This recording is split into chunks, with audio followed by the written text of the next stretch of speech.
নমস্কাৰ সকলোকে পুৱাৰ সম্ভাষণ জনাই আৰম্ভ কৰিছো ২৯ ডিচেম্বৰ দেওবাৰ ৰাশিফল। নমস্কাৰ, মই স্থলিতৰ পূৰ্বজন দত্ত। বন্ধুসকল, ৰাশিফলৰ মূল ভিডিঅ'লৈ যোৱাৰ আগত পঞ্চাংগ অনুসৰি আজিৰ দিনটোৰ কিছু তথ্য আপোনালোকক জনাব বিচাৰিছো। আজি হ'ল ২৯ ডিচেম্বৰ ২০২৪ দেওবাৰ। অসমীয়া লেখেৰে ১৪৩১ ভাস্কৰাব্দৰ আজি পুহ মাহৰ ১৩ দিন। আজি সূৰ্যোদয় পুৱা ৬:১১:৫৮ আৰু সূৰ্যাস্ত হ'ব সন্ধিয়া ৪:৩৪:৩০। আজি তিথি হ'ল কৃষ্ণা চতুৰ্দশী তিথি। নক্ষত্ৰ হ'ব জ্যেষ্ঠ নক্ষত্ৰ যোগ গন্ধ আৰু কৰণ হ'ল বৃষ্টিকৰণ। আৰু কোনো শিশুৰ জন্ম হলে তেওঁৰ ৰাশি হ'ব বৃশ্চিক ৰাশি, বিপ্ৰ বৰ্ণ হ'ব দেৱাৰী গণ লাভ কৰিব। অস্তুত্তৰ মতে শনি আৰু বিংশোত্তৰ মতে বুধৰ দশা লাভ কৰিব। আৰু আদ্য ঋতু হলে আজি হোৱা তিনিমহীয়া প্ৰতিহা যুগ। আনহাতে মৰণত দুখ থাকিব দ্বীপত। বন্ধুসকল, আপোনালোকে যদি আমাৰ এই ভিডিঅ' ফেচবুকত চাই আছে, পেজটো ফ'ল' কৰিব আৰু ইউটিউবত যদি চাইছে তেনেহলে চেনেলটো ছাবস্ক্ৰাইব কৰি কাষত থকা বেল আইকনটো প্ৰেছ কৰিবলৈ নাপাহৰিব, যাতে অনাগত দিনত আমাৰ এষ্ট্ৰলজিৰ ভিডিঅ'সমূহ আপুনি সহজে পায়। বন্ধুসকল, আৰু এটা অনুৰোধ, যদি আপোনালোকে এষ্ট্ৰলজি সম্পৰ্কীয় কোনো প্ৰশ্ন উত্তৰ জানিব বিচাৰিছে বা আপোনালোকৰ সমাধান জানিব বিচাৰিছে, তেনেহলে আমাৰ উল্লেখিত নম্বৰত যোগাযোগ কৰিব পাৰে। আৰু এতিয়া আহিছো ৰাশিফলৰ মূল অংশলৈ। ১২টা ৰাশি আছে। এই ১২টা ৰাশিৰ কোনকেইটা ৰাশি কেনে যাব তাকে জনাম, গতিকে ভিডিঅ'টো আপুনি শেষলৈকে চাব। প্ৰথমে জনাব বিচাৰিছো মেঘ ৰাশিৰ বিষয়ে। যদি আপোনাৰ মেঘ ৰাশি হয়, আজিৰ দিনটো আপুনি কিছু এলাহ ত্যাগ কৰিব লাগিব। আৰ্থিক দিশৰ পৰা কিছু কষ্ট ভুগিব আৰু টকা পইচা লেনদেন কৰোঁতে কিছু ক্ষেত্ৰত আপুনি সাৱধান হ'বই লাগিব। দায়িত্ব বাঢ়িব, কৰ্তব্য আপোনাৰ বাঢ়িব। এইফালে আহিছো বৃষ ৰাশিলৈ। যদি আপোনাৰ বৃষ ৰাশি হয় আৰু আজি আপুনি যি কথা কয় সেই কথা শিলৰ ৰেখাৰ দৰে হ'ব। অৰ্থাৎ আপুনি কোৱা কথাখিনি বহু মানুহে শুনিবলৈ যত্ন কৰিব আৰু আপুনি কোৱা কথাৰ আজি গুৰুত্ব থাকিব। স্বাস্থ্যৰ ক্ষেত্ৰত আপোনাৰ উন্নত থাকিব। ব্যৱসায়িক দৃষ্টিকোণৰ ফালৰ পৰাও আপোনাৰ ক্ষেত্ৰত পজিটিভ আশা কৰিব পাৰি। কোৰ্ট কাছাৰীৰ লগত জড়িত কামবিলাক আপোনাৰ সহজে হৈ উঠিব। গতিকে কোৰ্ট কাছাৰীত কাম কৰা সকলৰ কাৰণেও আজি যথেষ্ট শুভ দিন। ইয়াৰ পিছত আহিছো মিথুন ৰাশিলৈ। যদি আপোনাৰ মিথুন ৰাশি হয় আৰু আপুনি চৰকাৰীভাৱে কাম কৰি আছে, তেনেহলে আজি কৰ্মস্থানত আপোনাৰ মান সন্মানৰ লগতে পদোন্নতিৰ যোগ আছে। স্বাস্থ্যৰ ক্ষেত্ৰত উন্নত, ব্যৱসায়িকভাৱে আপোনাৰ গ্ৰোথ হ'ব আৰু ছাত্ৰ ছাত্ৰীসকলৰ কাৰণেও আজিৰ দিনটো যথেষ্ট শুভ দিন বুলি ক'ব পাৰি। আৰু পিতৃ মাতৃৰ স্বাস্থ্য আপোনাৰ উন্নত হ'ব। ইয়াৰ পিছত আহিছো কৰ্কট ৰাশিলৈ।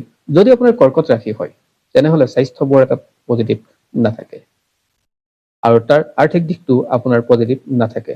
আপোনাৰ দুগুণ আয়ৰ তিনিগুণ ব্যয় এনেকুৱা ধৰণৰ হ'ব। গতিকে আজি আপোনাৰ ক্ষেত্ৰত প্ৰয়োজনতকৈ বেছি খৰচ হ'ব। আপুনি জ্যেষ্ঠজনৰ পৰামৰ্শ লৈ যিকোনো কাম আৰম্ভ কৰিলে আপোনাৰ কাৰণে শুভ বুলি ক'ব পাৰি। গতিকে জ্যেষ্ঠজনৰ অভিজ্ঞতাৰ ওপৰত ভিত্তি কৰি হওক বা তেওঁলোকৰ যিকোনো কথা পৰামৰ্শ ভিত্তিত কাম কৰিলে আপোনাৰ যিকোনো কাম সহজ হৈ উঠিব। আৰু আজি আপোনাৰ মানসিক ডিষ্টাৰ্বেঞ্চ যথেষ্ট থাকিব।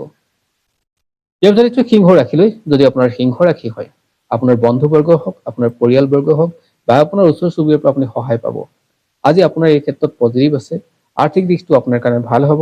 হাঁহি ৰং তামাচাৰে আজিৰ দিনটো আপোনাৰ কাৰণে পজিটিভ বাৰ্তা কৰি আনিব। আজি নতুন নতুন আপুনি খবৰ পাব, যি খবৰ আপোনাৰ জীৱনত যথেষ্ট সুফল লাভ কৰিব। ইয়াৰ পিছত আহিছো কন্যা ৰাশিলৈ। যদি আপোনাৰ কন্যা ৰাশি হয়, নতুন কামৰ দিশে আপোনাৰ অগ্ৰসৰ হ'ব। আপুনি আনকালে কৰি থকা কামবিলাকৰ পৰা নতুন ৰিজাল্ট নাপাব। আপোনাৰ নতুনত্ব আহিব আজিৰ দিনটোত। আজি স্বাস্থ্যৰ ক্ষেত্ৰতো উন্নত হ'ব আৰু আপুনি যিকোনো নতুন কাম আৰম্ভ কৰিব পৰাকে আজি যোগ সৃষ্টি হয়। দায়িত্ব কিছু বাঢ়িব। পিতৃ মাতৃৰ স্বাস্থ্য কিন্তু উন্নত হোৱাৰ যোগ আছে। ছাত্ৰ ছাত্ৰীসকলৰ কাৰণে যথেষ্ট শুভ দিন বুলি ক'ব পাৰি। ইয়াৰ পিছত আহিছো তুলা ৰাশিলৈ। যদি আপোনাৰ তুলা ৰাশি হয়, তেনেহলে আপুনি নতুন যিকোনো কাম আৰম্ভ কৰিলে আজি সফল হ'ব। আজি আপুনি কৰা কামটোত ভাল ৰিজাল্ট পাব। স্বাস্থ্যৰ পৰা আৰম্ভ কৰি আৰ্থিক দিশলৈকে আপোনাৰ পজিটিভ আশা কৰিব পাৰি। আজি আপোনাৰ কাৰণে লাভদায়ক হ'ব। গতিকে আজিৰ দিনটো আপোনাৰ কাৰণে শুভ বুলি ক'ব পাৰি। ইয়াৰ পিছত আহিছো বৃশ্চিক ৰাশিলৈ। যদি আপোনাৰ বৃশ্চিক ৰাশি হয়, দাম্পত্য সুখ বৃদ্ধি পাব। প্ৰেমিক প্ৰেমিকাসকলৰ মাজতো আন্তৰিকতা বৃদ্ধি পাব।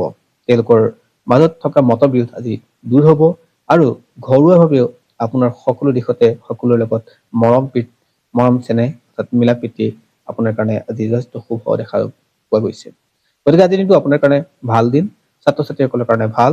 যিসকলে কিতাপ লেখা মেলা কৰে বা সাহিত্য চৰ্চা কৰে, তেওঁলোকৰ ক্ষেত্ৰতো আজিৰ দিনটো শুভ বুলি দেখা গৈছে, গতিকে তেওঁলোকৰ ক্ষেত্ৰতো পজিটিভ হয়। ইয়াৰ পিছত আহিছো ধনু ৰাশিলৈ। যদি আপোনাৰ ধনু ৰাশি হয় তেনেহলে শত্ৰুৱে আপোনাক সমস্যাত পেলাব। আজি আপুনি কথা কওঁতে কাম কৰোঁতে সাৱধান হ'ব। আৰ্থিক লেনদেনৰ কথা যদি কওঁ তেনেহলে টকা পইচা লেনদেন কৰোঁতেও আপুনি সাৱধান হ'বই লাগিব। আজি বৰ এটা পজিটিভ নহয় স্বাস্থ্যৰ ক্ষেত্ৰত, এয়া আপোনাৰ নিজৰে হওক বা সন্তানৰে হওক। ইয়াৰ পিছত আহিছো মকৰ ৰাশিলৈ। যদি আপোনাৰ মকৰ ৰাশি হয় তেনেহলে নতুনত্ব আছে দিনটোত।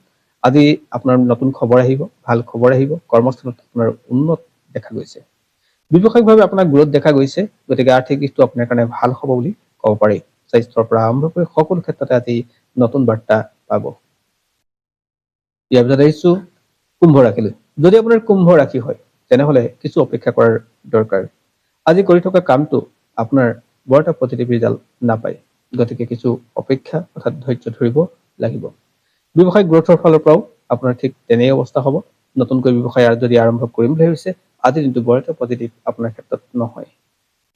যিসকলে খেতি বাতিৰ লগত জড়িত হৈছে তেওঁলোকৰ ক্ষেত্ৰত কিন্তু যথেষ্ট আজি ভাল বা শুভ বুলি ক'ব পাৰি। আৰু এতিয়া আহিছো মীন ৰাশিলৈ। যদি আপোনাৰ মীন ৰাশি হয় তেনেহলে আপুনি যদি ক'ৰবাত কৰিম বুলি ভাবিছে তেনেহলে বিভিন্ন ঠাই ফুৰাৰ সুযোগ লাভ কৰিব। আজি আপোনাৰ যিকোনো যাত্ৰাপথ শুভ হ'ব আৰু যাত্ৰাপথত আজি আপোনাৰ ভাল ৰিজাল্ট পাব। আজি আপোনাৰ যিকোনো কাম সহজে বা হেলাৰঙে হৈ উঠিব। আপোনাৰ আত্মবিশ্বাসো বাঢ়িব, স্বাস্থ্যৰ পৰা আৰম্ভ কৰি সকলো ক্ষেত্ৰত পজিটিভ আশা কৰিব পাৰি। আৰু দাম্পত্য সুখ বৃদ্ধি পাব, পতি পত্নীৰ মাজত আন্তৰিকতা বৃদ্ধি পাব। বন্ধুসকল, এয়াই আছিল আজিৰ দিনটোৰ ৰাশিফল।